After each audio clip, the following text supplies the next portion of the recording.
This is CBC Winnipeg News.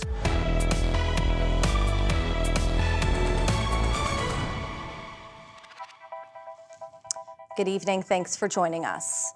A former premier is getting her hand slapped with an $18,000 fine. Heather Stephenson may no longer be a public servant, but today, MLAs voted unanimously to force her to pay out of pocket after trying to push through a sand mining proposal after losing the election. CBC's Bartlett Kivas reports.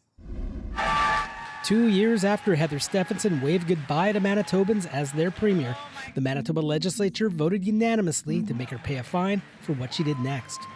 Ayes 53, nays 0.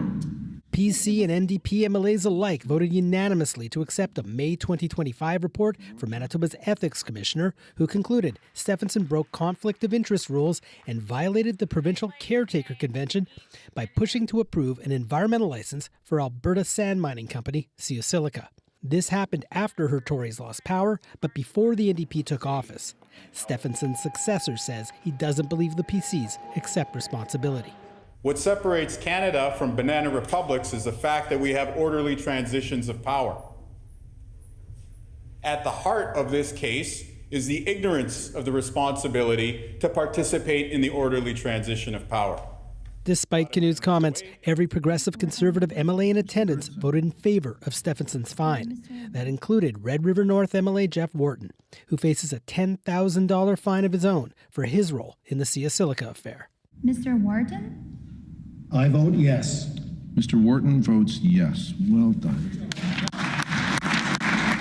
Former Deputy Premier Cliff Cullen also faces a fine of $12,000.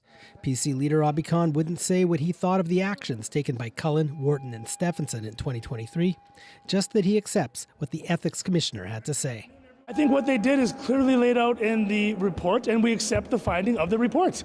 I think that the Commissioner found that there was wrongdoing done by the members listed, and there's a fine. So I accept that. The Premier says the punishment for Stephenson could have been more severe. You want me to editorialize a little bit? $18,000 fine to a rich person? Probably could be a little higher in my estimation.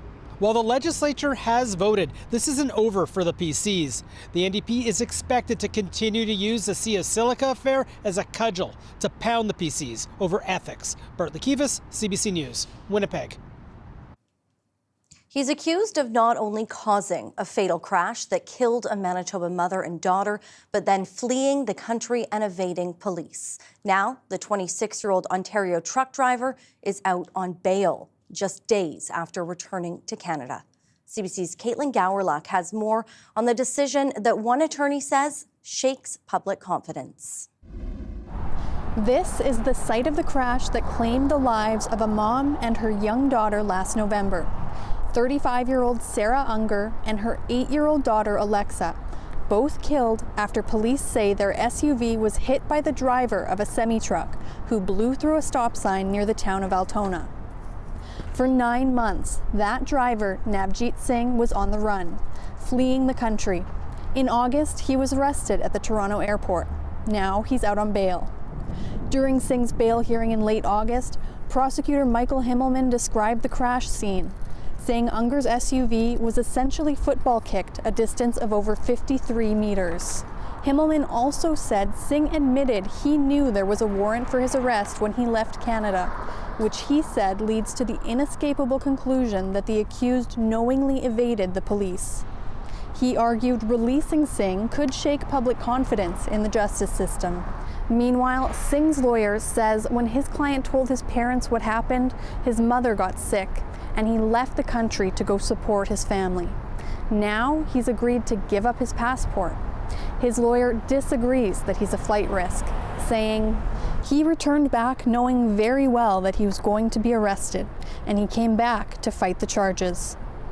The judge called the crash horrific, but believes Singh can still be released, saying, "I do think that the public would maintain confidence in the administration of justice if I were to release Mr. Singh on appropriate conditions."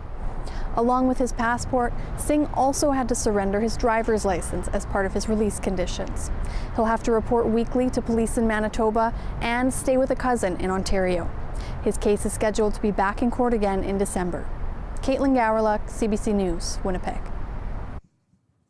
Winnipeg police are asking people to resist the urge to cover up anti-Semitic graffiti, but it's for a reason. Last fall, a 19-year-old was charged with 26 counts of mischief after a number of buildings were tagged with anti-Semitic symbols. Police say in order to be able to lay those kinds of charges, it needs to be reported and investigated, and evidence needs to be documented. That's why they're asking people not to immediately cover it up. Document it with their cameras and then report it right away. If they felt they needed to clean it up, they can say that in the report and provide the photographs, and we'll connect with them. But it's the cleaning up and not reporting that really ties their hands. Police say they can often find similarities in tags that help them trace it and connect it back to suspects. Winnipeg Transit is making changes to its new network. It comes after complaints from riders about service ending too early.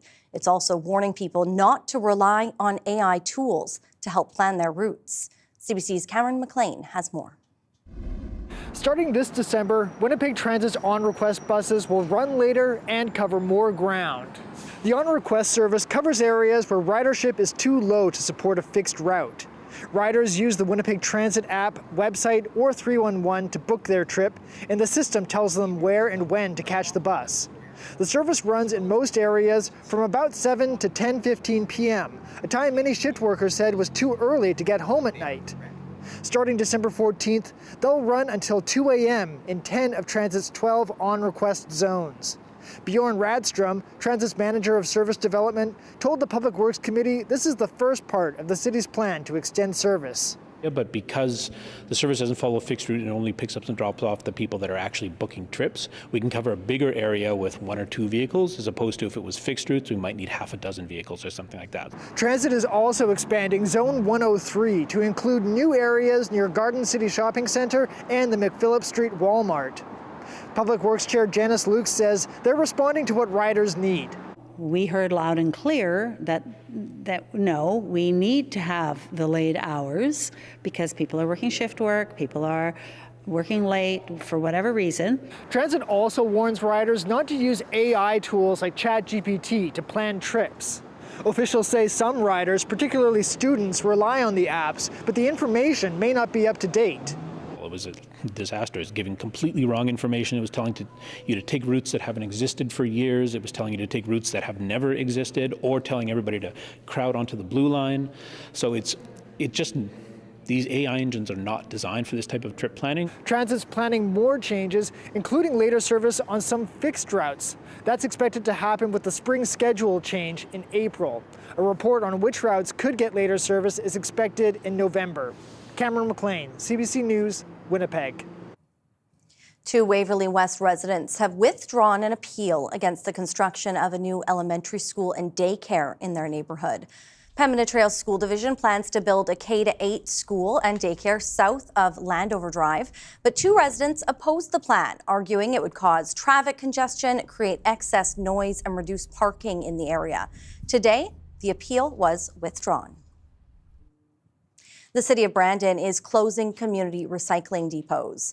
Starting October 15th, residents will have to head to the city's east side to drop off any extra recycling.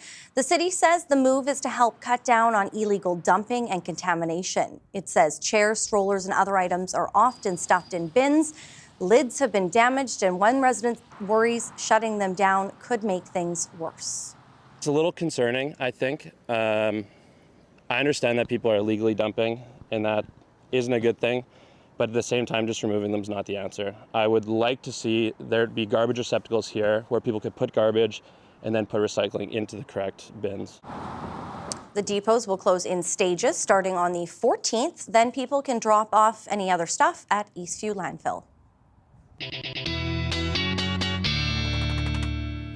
Well, it feels whole again. Riley Lachuk is back after some days off. I hope you got to enjoy the sunshine, the rain, the wind, a little bit of everything that was out there for you. Very warm temperatures, Brittany. To put it into perspective, when I left to go on holidays after last Tuesday, the temperature was 29, almost 30 degrees in Winnipeg, 9 degrees this afternoon. Quite a wake-up call. More like a welcome to fall type of temperature as we got through the afternoon hours today. Much of the south hanging around 8 to 10 degrees. For in Churchill, I thought I'd start big picture because this tells a bit of a story here. You can start to see a ridge forming back to the west through parts of Alberta into Saskatchewan. This does shift eastward as we get through the next several days, so we'll get back into a bit of warmth as we get toward the end of the week here. High pressure close to the surface, keeping us mostly sunny throughout the day today. Bit of a little high-level cloud hanging around in parts of western Manitoba. Again, another cool night tonight, +2 in Winnipeg, a risk of frost, particularly east into northwestern Ontario through the overnight hours. Sunshine, 3 degrees to start, Brittany, then we'll try for 16, a bit windy. I'll break it all down for you when I come back in a bit. All right, thank you, Riley. You're welcome. Coming up, the choice made by 2 nurses that now has them facing disciplinary action and others questioning the system. More on that ahead.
A case involving an 8-day-old baby is raising concerns. It revolves around the staff's decision to take matters into their own hands despite being against hospital policies and procedures.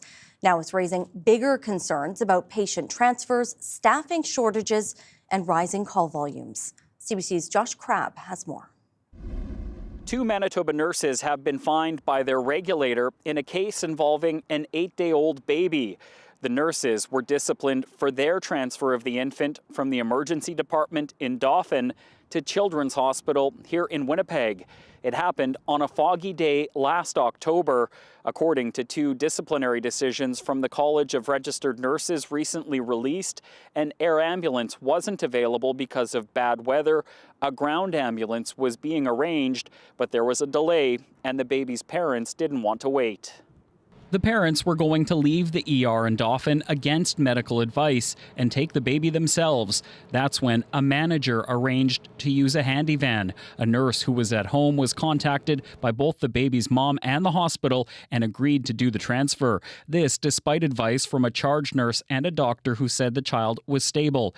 The disciplinary decision says the transfer wasn't in line with policy. It rose to the threshold of being, a very serious departure from those, professional standards. Martin Lucier with Manitoba's College of Registered Nurses says the regulator has to balance supporting making sure nurses meet standards and holding them accountable, even when they face difficult circumstances. He says whether they have the resources needed is a question for the wider health system. Beyond the perimeter, we're seeing some very, very big issues with transporting patients. Both the Manitoba Nurses Union and the union representing paramedics outside Winnipeg say the situation highlights the challenges healthcare providers face transferring patients to larger centres. Overall, we just don't have enough professionals in each given area to do that work. Manitoba's health minister agrees more rural paramedics are needed, and while stories like this cause concern, Uzoma Asaguera says it's important the public knows established protocols work to keep patients safe. Neither the nurse, who has 10 years' experience, nor the manager, who has worked 20, mainly as a supervisor, have any previous disciplinary issues. The nurse was fined $1,000, while the manager was ordered to pay $2,000. Josh Crabb, CBC News, Winnipeg. Two projects looking to build dozens of transitional housing units are getting a big boost from the private sector. It's all thanks to a real estate trust that's looking to increase affordable housing in Manitoba. CBC's Gavin Axelrod has more. Manitoba is in a housing crisis, and the signs aren't hard to find. Some of the province's private sector wants to help. $7 million in private money is going to the Collaborative Housing Alliance Real Estate Investment Trust, also known as CHAR. Its aim is to help close funding gaps and get more affordable housing units on the market. There are just far, far too many people that are unhoused in our province. It's just, as a society, I just find it deplorable and unacceptable. There are reasons for it, but there are ways to solve it. True North Sports and Entertainment put $5 million into the trust, and the Mann Family Foundation contributed $2 million. They're CHAR's first private investors. The provincial government contributed $10 million in seed funding to get CHAR off the ground last year. People really recognize the collaborative part of this. This only works if we're working together, private sector, public sector, social sector, coming together to make a difference for Manitobans. There is a massive gap in the transitional or permanent supportive housing piece of our housing continuum.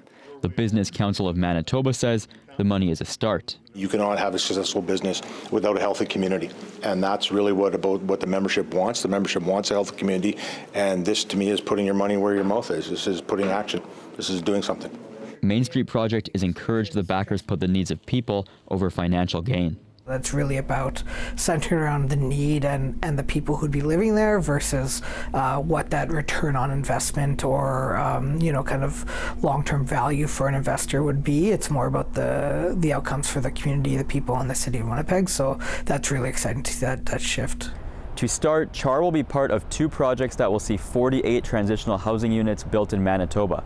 One is a new building, and the other is a renovation of an existing building. But they aren't saying yet where exactly those buildings are located. Gavin Axelrod, CBC News, Winnipeg. Too much moisture is making some farmers in the province hope for frost. The RM of Piney says it's received up to 62 millimeters of rain over the weekend, as well as hail. The heavy rain forced some farmers to abandon their harvest, while others are hoping frost will solidify the ground enough to let them finish harvesting their crop.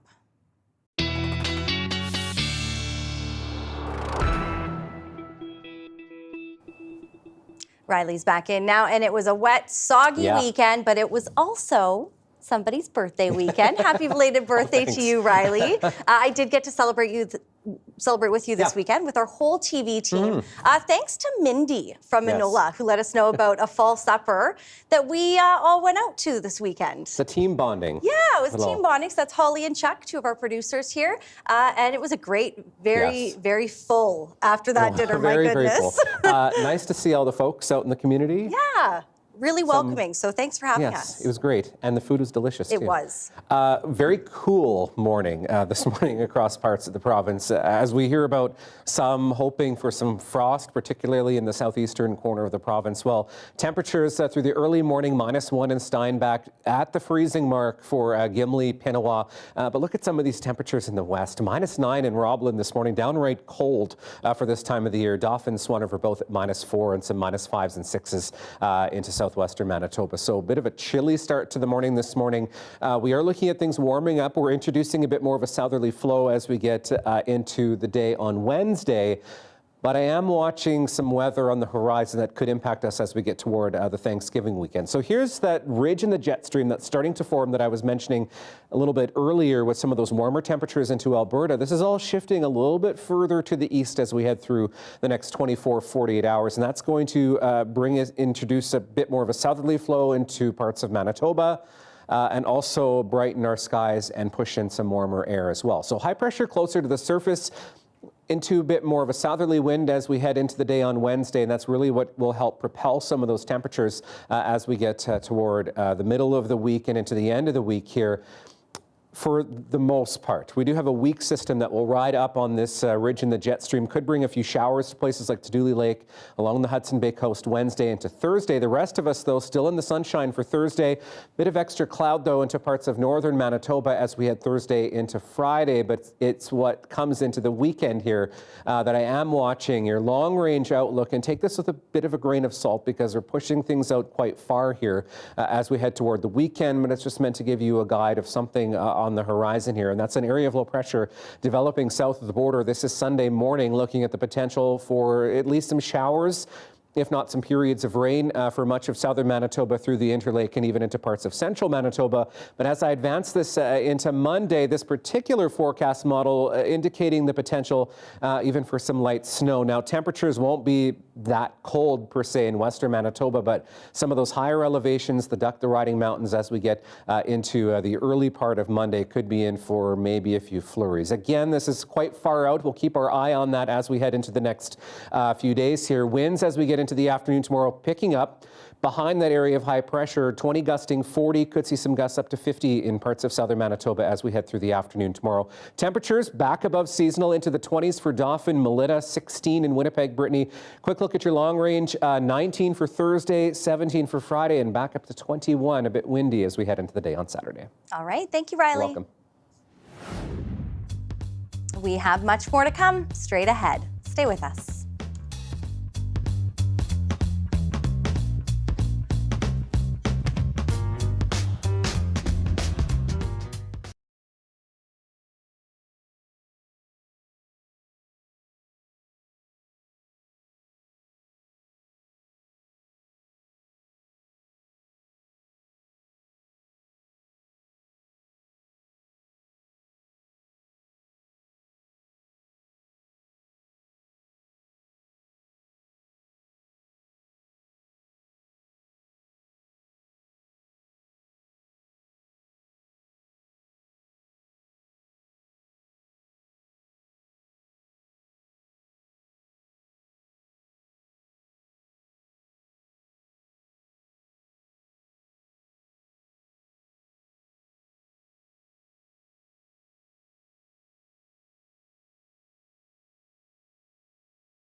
For the second time since becoming Prime Minister this year, Mark Carney has found himself in the White House with Donald Trump. The two leaders sat down for trade talks with a hint of possible relief.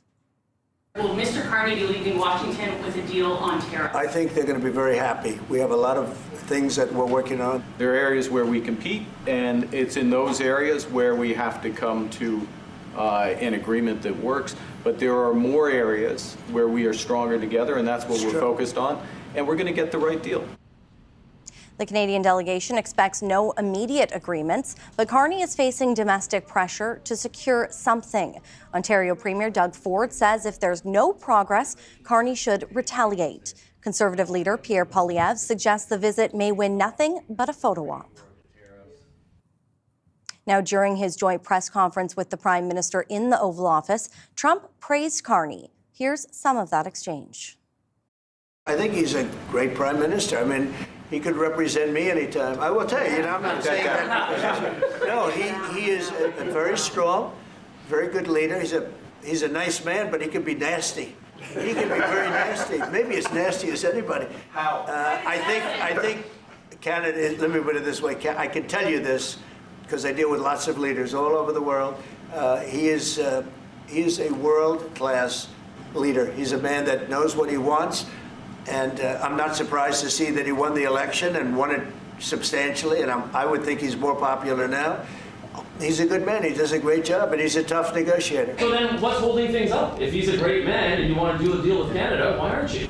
Because I want to be a great man, too.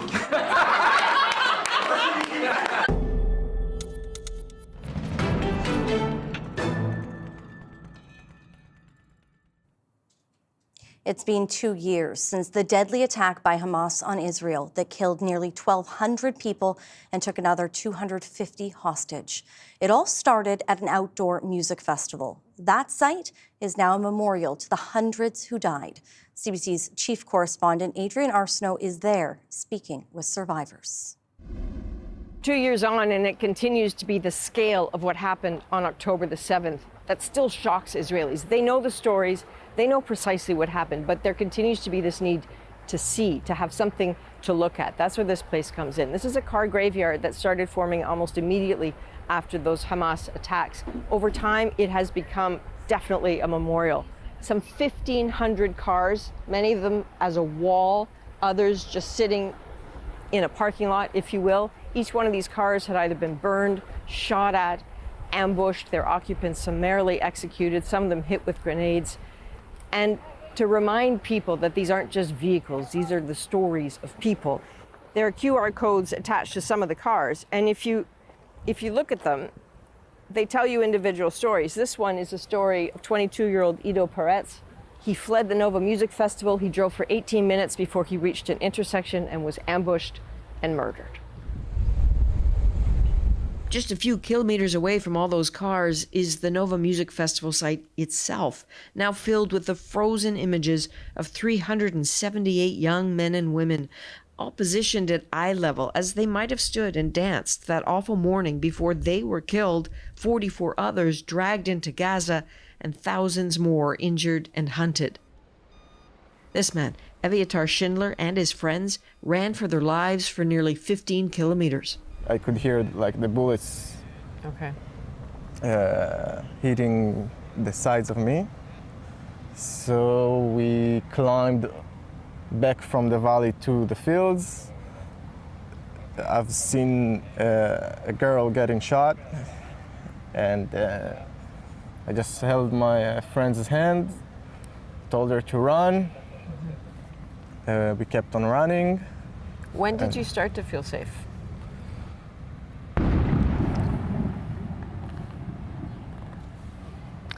Sorry. I'm okay. So what was that? Artillery, it seems, firing into Gaza at what or who isn't clear. Neither is it clear if peace really is coming. And even when the killing does stop, healing is going to take generations. Today, many say their hearts are still heavy and filled with grief. Emily Kalo is an Israeli-born citizen that lives here in Winnipeg. While speaking with Marcy Marcusa, she says it's a difficult day for Jews around the world. I think that they're still going through trauma. This continues to be a traumatic event that no one thought that an attack like that, an attack of that scale was possible or would happen again. You know, we grew up with grandparents who told us about the Holocaust, who were Holocaust survivors, and we never thought we'd see a scale destruction of Jewish people like that ever again. So I think that it shook a lot of our realities. It shook our sense of safety. And for Israeli citizens, they are dealing with the intergenerational, with the real trauma of that, while also not really being able to heal from it. You know, there's still 48 hostages in Gaza. There's a war raging that we know is causing immense trauma for everyone. So they're struggling, put blankly.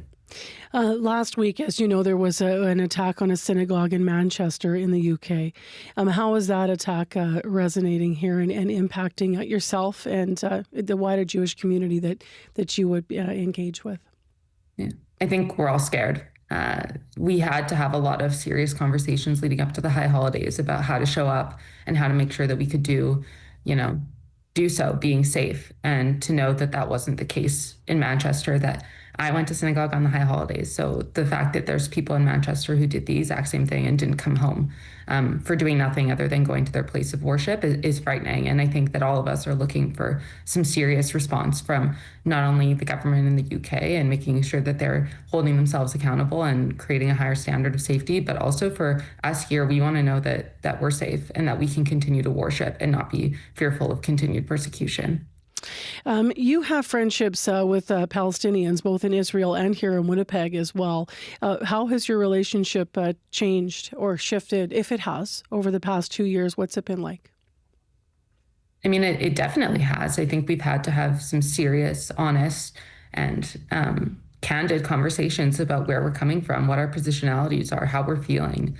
But the reality is that all of that, and something that I wish that more people not directly involved in the conflict understood, is that we have a lot of points of connection and humanity. At the end of the day, we're both coming from communities who are seeking safety, seeking refuge, who want a prosperous future. And Hamas is ultimately the enemy of both of that. Hamas is the one who waged the attack on October 7th. Hamas is the one who continues to put Palestinians in danger. So those conversations have been difficult, but I've been really fortunate that those conversations have been rooted in a shared idea that we're coming from a place of humanity and that we share humanity. And I wish that more Manitobans, Canadians, and more global citizens could have those same conversations. What do you think needs to happen for the war to come to an end? I think Hamas needs to be dismantled. That simple. The hostages need to come home. Hamas needs to be dismantled, and Palestinian people in Gaza need to be given a government that can self-authorize, that can self-govern, and that can actually give them a safe and prosperous future, which they deserve. I'm optimistically cautious and hopeful that we won't be celebrating or commemorating this in next year, that we'll have a peace deal and that we'll have our hostages home. I think for so many people, they haven't yet even been able to process what's happened because they still have a sibling, a child, a loved one who's being held hostage. What would you like to people to understand and know about how Manitoba's Jewish community might be reflecting today? I want people to know that today is a hard day for your Jewish friends and your Jewish peers. It is the scariest day I think most of us have gone through as Jewish people, and praying that we'll ever go through in our lifetime. But I want people to know that supporting your Jewish peers today, acknowledging their suffering and making sure that they know you're here for them, is not a political statement. It's not political to acknowledge what happened on the 7th and that there was a barbaric attack on civilians who were at a music festival or in their homes. And we're just planning to wake up and celebrate a Saturday with family. So I hope that they know that it's not political, it's humanity, and it's humane to do so. Meantime, ceasefire negotiations are ongoing in Egypt between Israel and Hamas, even as Israel presses on with its offensive in Gaza.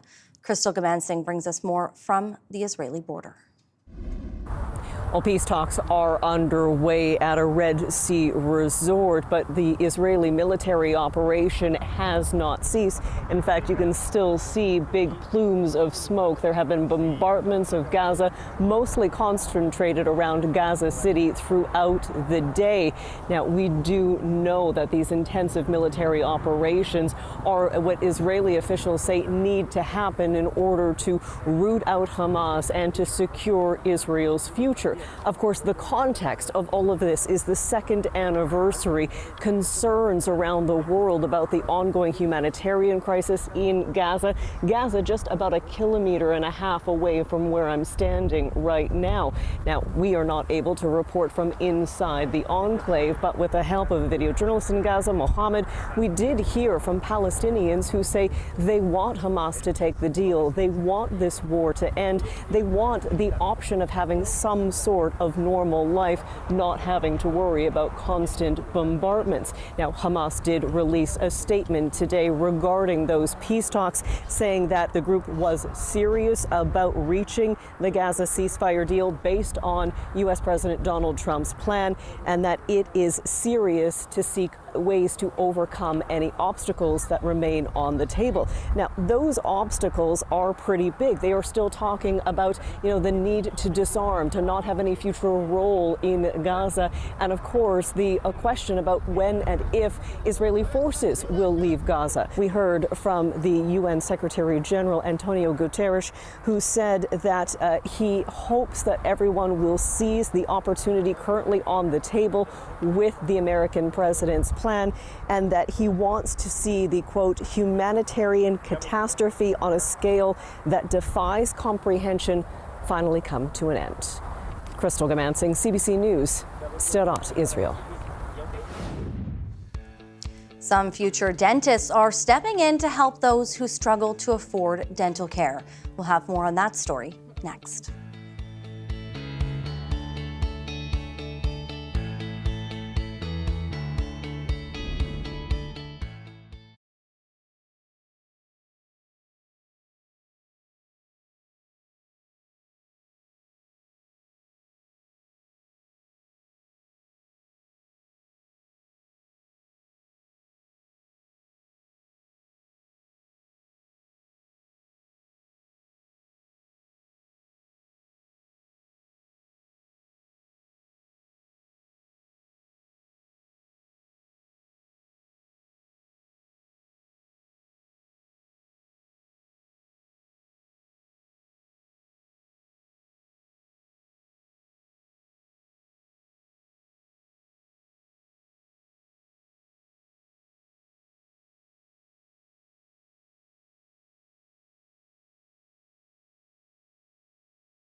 Dental care can be costly, especially if you don't have insurance. Cleanings and fillings, not to mention anything more serious that might need to be taken care of.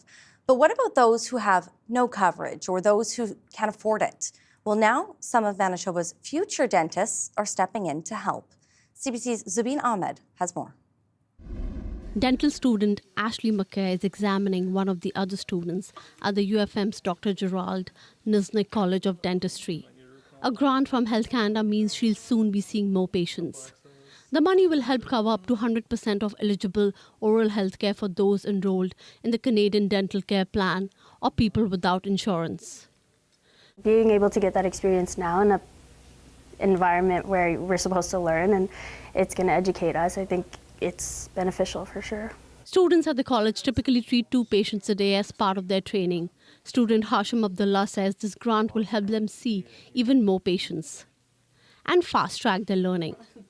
Kind of grouping the different types of specialties that we offer here, so things like endodontics, prosthodontics, of that sort, and being able to treatment plan our patients in a way that benefits them. So I think having more comprehensive treatment plans can kind of help us as students in our practice later on. The dental school received the $336,000 grant from the federal government's Oral Health Access Fund. Dean Dr. Anastasia Kelikis-Cholakis says there are many benefits to patients. Patients that are registered under the Canadian Dental Care Plan, many patients have to pay a copay. And the copay might be 40 or 60%. So with the grants from the federal government, we're waiving the copay.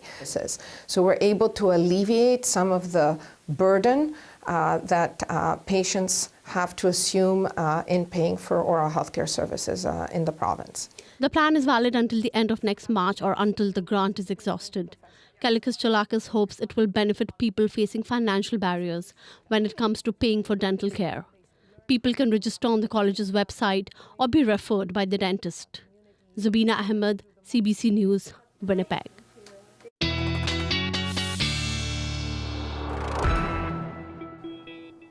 And Riley's back in. My ongoing jalapeno pepper saga. I haven't brought them in yet because, let's be honest, they just taste like green peppers, the ones I've grown. So not too spicy, but I'm wondering, probably time to harvest those and bring those in. I would bring them in. We're looking at another chilly night tonight, Brittany. We're at the point in the year where the garden's done. My gardening's done. The garden's done. I don't think we'll squeeze any more time out of it. Especially, well, you know what? I mean, we're looking at another cooler one across the province into the morning. If you're going out for a dog walk, the people might need the toucan mitts again. Yes. Maybe not quite booty season yet for the pups out there. So tonight we have Louie, who is 11 years old. Louie looks very comfortable in that dog bed, although Sylvia says he's also known as Ludini because he often disappears. So you can keep sending your pictures to talkback@cbc.ca. Love to see all of them coming in.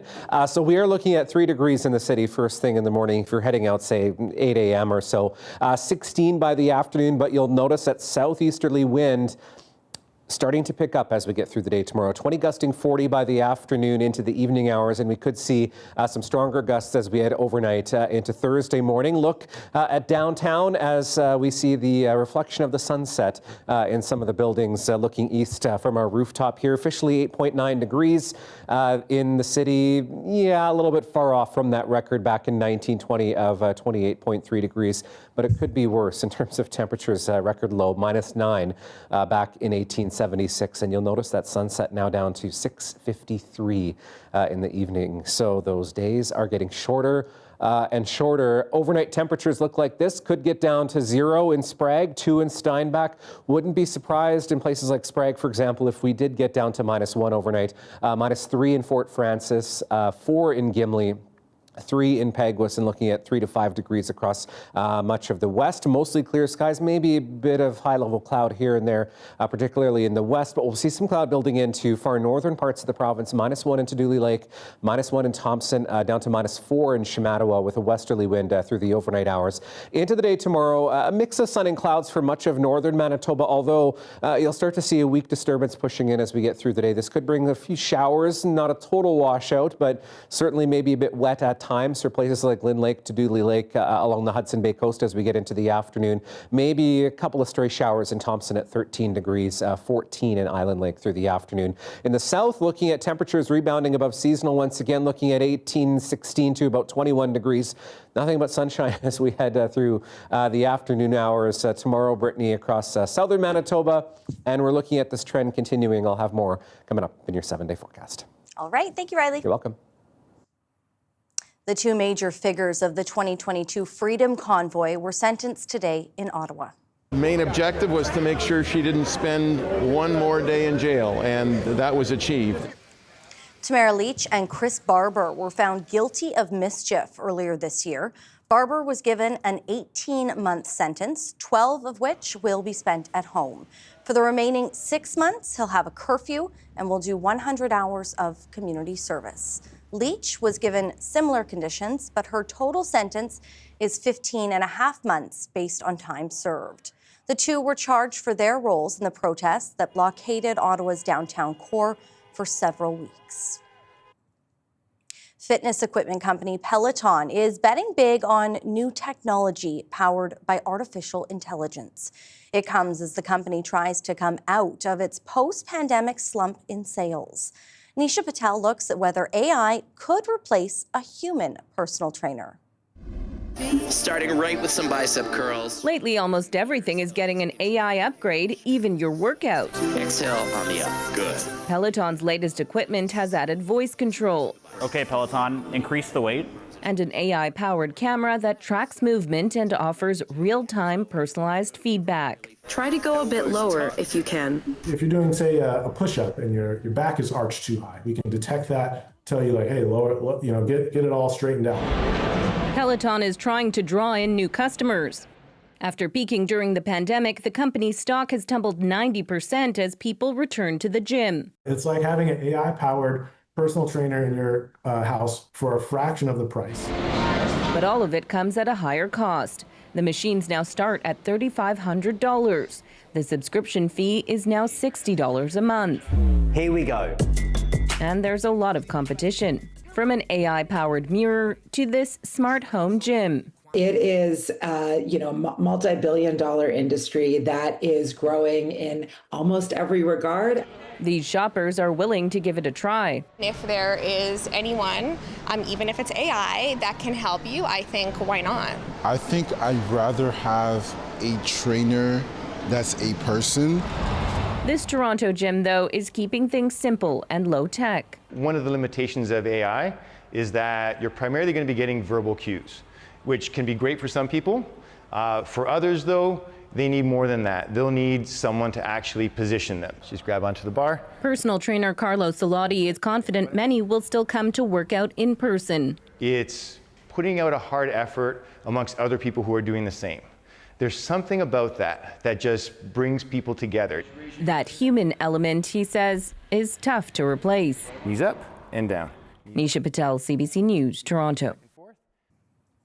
A wildlife rehab center in Nova Scotia is trying to accomplish two different goals by doing one thing. One could say they want to feed two birds with one or more invasive fish. Juliana Grillo explains. Perched high in their enclosure, bald eagles typically tend to avoid people. But these birds are working alongside these volunteers to protect Nova Scotian lakes, rivers, and ponds by chowing down on chained pickerel, an invasive species. Yeah, I think they definitely enjoy eating that type of fish. I haven't seen them turn their nose up at much, but yeah, they do like the big fish for sure. They eat a lot. An immature eagle can eat like a pound a day and up to several pounds for a mature bird. The center has come up with a solution that kills two birds with one stone, so to speak.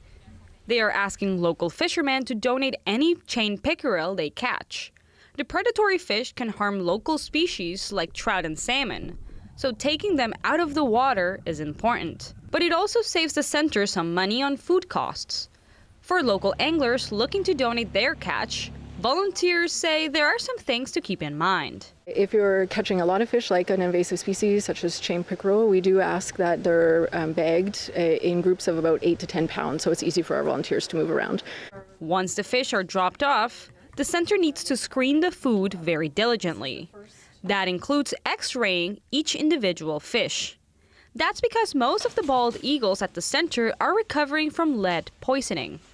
Rock says the amount of chained pickerel being donated varies week to week, but deliveries are consistent, and that has made a real difference. It costs a lot to feed these massive hungry birds. By the time we account for medical expenses, feed, etc., so it can be astronomical, and we really do, as a registered Canadian charity, rely on these donations to make sure that everybody has what they need. Rock is encouraging both seasoned and new anglers to throw their bait into the water, and the birds will take care of the rest. Juliana Grillo, CBC News, Hilden. Still ahead, fun for all ages. How a class in Nova Scotia is helping both the very young and the very old. Stay with us.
All right, let's have a look at your 7-day forecast now. And temperatures, after a bit of a cooler day today, jumping up back above seasonal for this time of the year. Yes, it's that yearly roller coaster that we go on as we head into fall here. 16 degrees for Wednesday, 19 for Thursday. A bit breezy with that southeasterly wind through the next couple of days. And then you'll notice a 21 for Saturday, but Look at what happens as we get into the weekend. Sunday, starting the day at 18, will fall to 14 through the afternoon as we look at an area of low pressure pushing northward from the United States, carrying into some showers through Thanksgiving Sunday into Monday at 9 degrees and then 10 on the way for Tuesday. A couple weather pictures for you tonight. The first one from the Bois de Spirit Trail, perhaps a bit of a hidden gem in the city, from Roy, and another very picturesque photo from Grindstone. Thank you, Abigail. You can send your pictures, as always, to talkback at cbc.ca. Seniors and young children may seem like unlikely classmates. Yeah, but at one senior's home in Nova Scotia, they sing and they play instruments together. The CBC's Jane Sponigal has our daily lift.